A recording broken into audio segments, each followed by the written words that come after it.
Who is Klaus Schwab, and why does he have so much influence over global leaders? As the founder of the World Economic Forum, he's been shaping policies that have impacted economies, governments, and even your daily life. From the controversial Great Reset to digital IDs and climate initiatives, the WEF has sparked both admiration and deep suspicion. Are they creating a better future, or does their vision come at the cost of individual freedoms? Let's go. Klaus Schwab was born in 1938 in Ravensburg, Germany, during a time of extreme political and economic turbulence. His father, Eugen Schwab, was a managing director of Eschen Wyss AG, an engineering company that worked with the Nazi regime. While Klaus was just a child during this period, his family's position in wartime industry has been a point of controversy and curiosity. Educated in engineering and economics, Schwab earned a PhD in mechanical engineering from the Swiss Federal Institute of Technology and a PhD in economics from the University of Freiburg. He also would go on to study at Harvard, and in 1971 he founded the European Management Forum, which evolved into what we now know as today as the World Economic Forum, an elite gathering that takes place annually in Davos, Switzerland. What started as a business conference quickly became a global powerhouse, bringing together CEOs, heads of states, and academics to discuss the future of the world. But that growing influence has also made Schwab and the WEF a lightning rod for criticism. The WEF is best known for its annual Davos meeting, where global elites meet to shape long-term strategies on economics and the environment and technology. And Schwab's idea was to create a neutral platform where leaders from all sectors could collaborate on solutions to global challenges. And on paper, that sounds very noble. But in practice, the WEF's exclusive membership and lack of public accountability has raised eyebrows. It's an invitation-only event, attended by billionaires, politicians, media execs, and major corporations. And while they discuss ideas like economic equality and environmental justice, critics question how serious they can be when the same people benefit most from the current system. But the real issue that many people have with the WEF is that many of these discussions actually have influence on global legislation and investment strategies, often without public input and democratic oversight.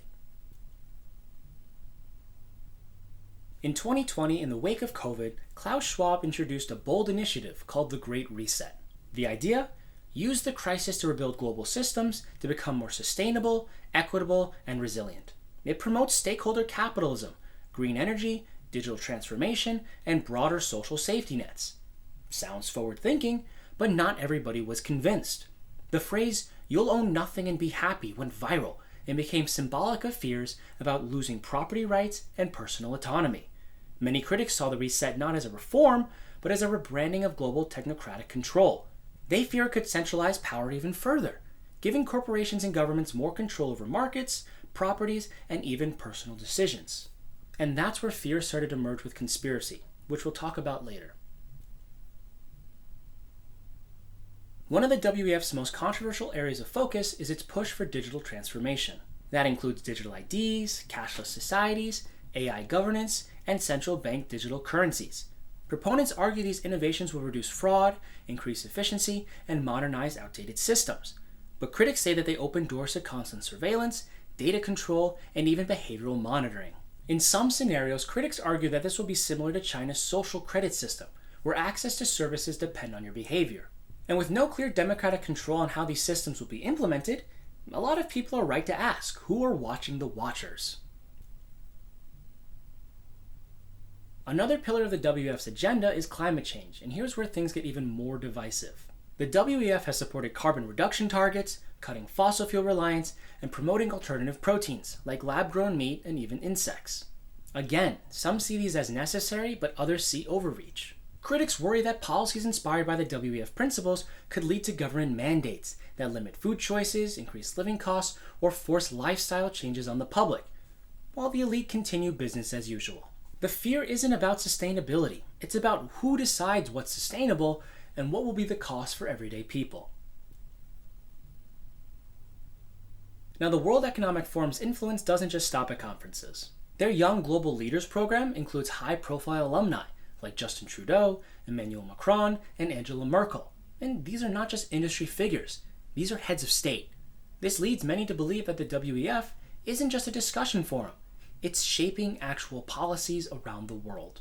Meanwhile, the WEF regularly partners with institutions like SWIFT and central banks to explore future financial frameworks, including digital currencies and cross-border payment reforms.